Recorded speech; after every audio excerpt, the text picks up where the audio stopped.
నమస్తే, welcome to our channel. నేను ఆదిత్య. వైఎస్ఆర్సీపీకి సంబంధించినటువంటి కీలక నేతల్లో ఒకరైనటువంటి నందిగాం సురేష్ని అయితే పోలీసులు ఎట్టకేలకు అరెస్ట్ చేయడం జరిగింది. మరి మిగతా కొంతమంది నేతలు అండర్ గ్రౌండ్లోకి వెళ్ళినట్టు ఒక సమాచారం అయితే తెలుస్తుంది. మరి ఎవరెవరు అండర్ గ్రౌండ్లోకి వెళ్ళారు, మరి ఏపీ పోలీసులు వాళ్ళని ఏ విధంగా పట్టుకోబోతున్నారు, ఇలాంటి ఎన్నో అంశాల గురించి తెలుసుకునే ప్రయత్నం చేద్దాం. సో ప్రస్తుతానికి మనతో పాటు స్టూడియోలో ఉన్నారు ప్రముఖ political analyst and senior journalist CS Rao గారు. సో సార్ని అడిగి తెలుసుకుందాం. సార్ నమస్కారం. సార్ నమస్తే. సార్, ఏపీ పోలీసులు ఎట్టకేలకైతే వైఎస్ఆర్సీపీకి సంబంధించినటువంటి కొంతమంది కీలక నేతల్లో నందిగాం సురేష్ని అయితే అరెస్ట్ చేయడం జరిగింది.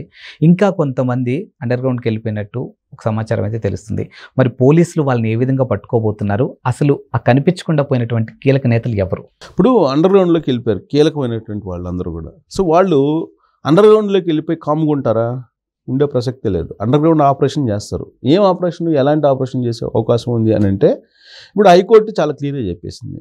ఏం చెప్పేసింది? మధ్యంతర ఉత్తర్వులు మీకు ఇవ్వలేము, ముందస్తు బెయిల్ మేము ఇవ్వలేం, క్లియర్గా చెప్పేసింది. దాంతో ఆంధ్రప్రదేశ్ సంబంధించిన పోలీసులు అలర్ట్ అయిపోయారు. తెలుగుదేశం పార్టీ కేంద్ర కార్యాలయాన్ని, చంద్రబాబు నాయుడు ఇంటిని ముట్టడించి ఆ రోజున వెళ్ళి దొమ్మి చేసినట్టు చేశారు. దానికి సంబంధించి సీసీ ఫుటేజీ అంతా ఉంది.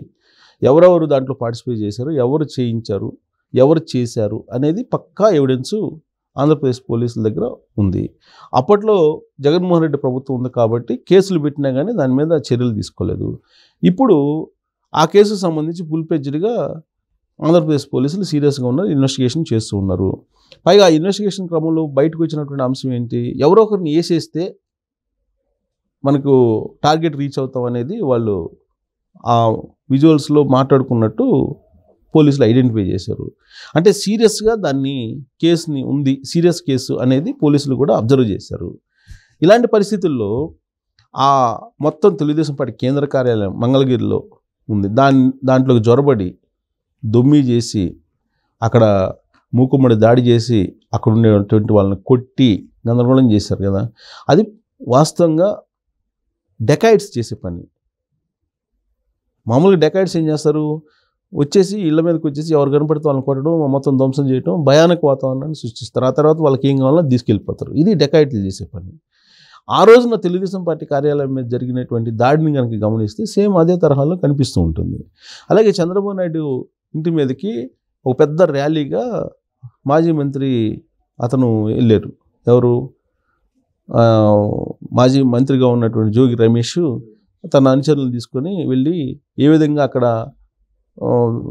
గందరగోళం సృష్టించారు, ఏ విధంగా అక్కడ నానా రభస సృష్టించారో అందరికీ తెలిసింది. సో దీని మీద కేసు చాలా సీరియస్గా ఇన్వెస్టిగేషన్ చేశారు. కోర్టుకు వెళ్ళినా కానీ ముందస్తు బెయిల్ ఇవ్వడానికి లేదని చెప్పి నిర్ణయించింది. ఇంకోటి ఏంటంటే, సుప్రీంకోర్టుకి వెళ్ళి అప్లై చేసుకోవడానికి మాకు అవకాశం ఇవ్వండి అని చెప్పి హైకోర్టుని కోరారు. దానికి కూడా హైకోర్టు నిరాకరించింది. విచిత్రమైన పరిణామం ఏంటంటే, హైకోర్టు ఏం చెప్పింది?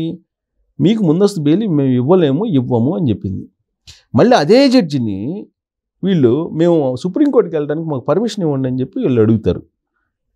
ముందస్తు బెయిల్ ఇవ్వని చెప్పి వాళ్ళు చెబుతుంటే సుప్రీంకోర్టుకి దీని మీద ఛాలెంజ్, మీరు ఆయన ఇచ్చిన తీర్పు మీద మేము ఛాలెంజ్ చేసుకుంటాం, మాకు అనుమతి ఇవ్వండి అని చెప్పేసి ఆయన అడుగుతారు. అది పాసిబుల్ కాదు కదా. సో వీళ్ళు ఇప్పుడు అండర్ గ్రౌండ్లోకి వెళ్ళిపోయారు.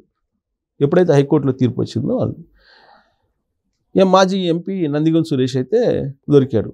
హైదరాబాద్ నుంచి ఆయన్ని తీసుకెళ్ళి పోలీసులు ఇన్వెస్టిగేషన్ చేస్తున్నారు. ఆయన్ని నాకు తెలిసినంత వరకు జడ్జి ముందు ప్రవేశపెడతారు. చట్ట ప్రకారం ఏం చర్యలు తీసుకోవాలో ఆంధ్రప్రదేశ్ పోలీసులు తీసుకుంటారు. అయితే ఇదే కేసులో కీలకమైనటువంటి లీడర్లు ఉన్నారు, ఎమ్మెల్సీలు ఉన్నారు ఇద్దరు. ఇప్పుడు అప్పిరెడ్డి, తర్వాత తలసల రఘురాం. జగన్మోహన్ రెడ్డికి మొత్తం కార్యక్రమాలు అవన్నీ కార్యక్రమాల కమిటీ మొత్తం ఆయనే చూసేది, కార్యక్రమాలన్నీ ఆయనే చూస్తాడు. తర్వాత జోగి రమేష్, అవినాష్, తర్వాత అవుతు శ్రీనివాసరెడ్డి, ఇలాంటి వాళ్ళందరూ ఉన్నారు.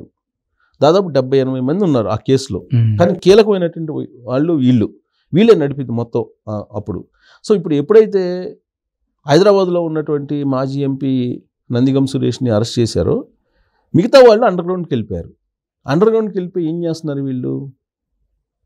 సుప్రీంకోర్టుకి వెళ్ళి ఏదో ఒక రకంగా ఈ అరెస్టులను ఆపించుకోవాలి అనేటువంటి ప్రయత్నానికి తెరలేపుతున్నారు.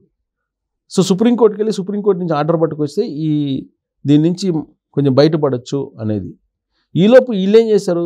ఎమ్మెల్సీలుగా ఉన్నటువంటి వాళ్ళు అప్పిరెడ్డి, తలసల రఘురామ్ వీళ్ళు ఏం చేశారు?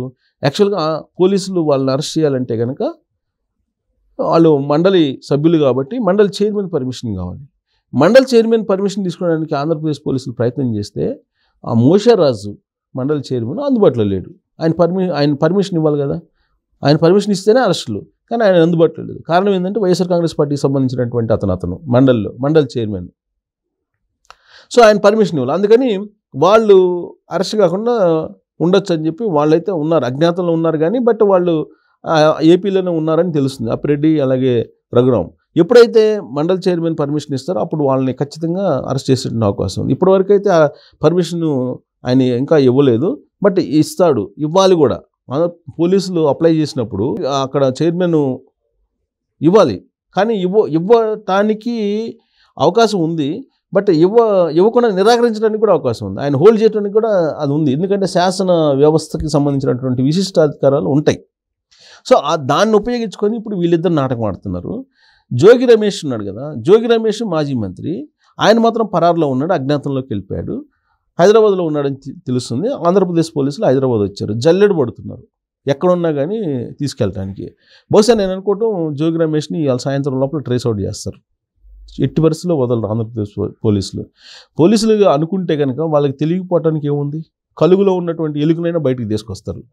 అంత సామర్థ్యం కల పోలీసులు ఆంధ్రప్రదేశ్ పోలీసులు కానీ తెలంగాణ పోలీసులు కానీ. తప్పించుకునేటువంటి పరిస్థితి లేదు. అక్కడ ఎమ్మెల్సీలుగా ఉన్న వాళ్ళు తప్పించుకోవచ్చు, కానీ తాత్కాలికంగా అవినాష్ కానీ, అవుతూ శ్రీనివాసరెడ్డి కానీ, లేదంటే జోగి రమేష్ కానీ, వీళ్ళని ఆంధ్రప్రదేశ్ పోలీసులు వదిలిపెట్టే ప్రసక్తే లేదు. అయితే వీళ్ళు అజ్ఞాతంలోకి వెళ్ళారు.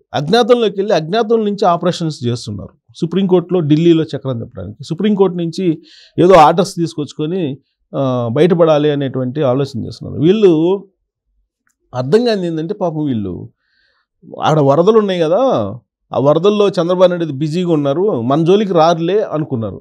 కానీ ఆంధ్రప్రదేశ్ పోలీసులు వాళ్ళ పని వాళ్ళు చట్ట ప్రకారం చేసుకొని పోతున్నారనే సంగతి వాళ్ళు గమనించాల. వరదల్లో ఉన్నారు, వరదలు బిజీలో ఉన్నారు, మన గురించి ఎందుకు పట్టించుకుంటారులే అనుకున్నారు. ఆల్ ఆఫ్ సడన్గా నందిగం సురేష్ని ఇమీడియట్గా హైకోర్టులో ఎప్పుడైతే ముందస్తు బిల్లు తిరస్కరించారో అరెస్ట్ చేశారు. దాంతో అలర్ట్ అయిపోయి అజ్ఞాతంలోకి వెళ్ళిపోయారు. అజ్ఞాతంలోకి వెళ్ళిపోయినటువంటి వాళ్ళని జల్లెడ బట్టి బయటకు తీసుకొచ్చేటువంటి ప్రయత్నం ఇప్పుడు ఆంధ్రప్రదేశ్ పోలీసులు చేస్తూ ఉన్నారు.